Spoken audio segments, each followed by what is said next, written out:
and it all works. And I started off, seriously, only the way I started my business, no money, and I had to buy merchandise, so I would buy something, and I would get a sale, figured out how to pay for that, and then take that profit and buy another, and then I grew it like that. So my branding was myself. And I don't know if you remember Frank Perdue on television when he used to sell chickens.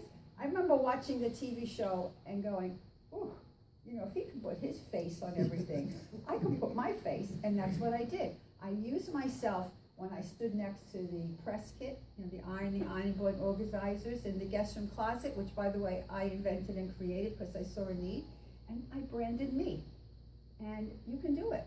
You can do it. And it becomes so powerful because I didn't have any money to spend on advertising. I did all my own marketing and advertising.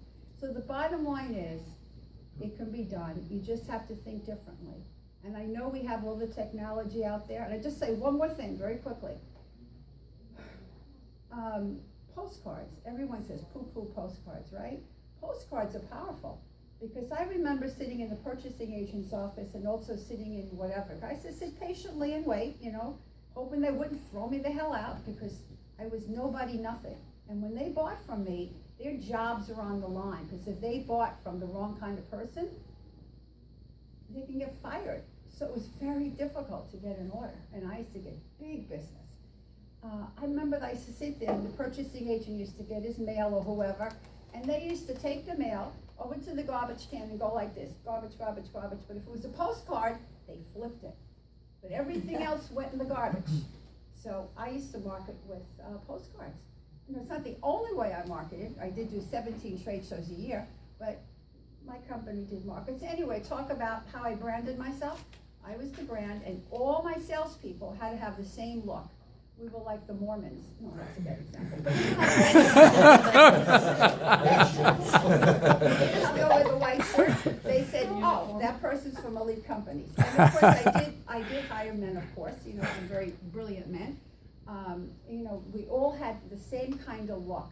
And before we opened our mouth, we were thought of as the best because of our appearance, how we held ourselves, and of course, the morality of my company was above reproach.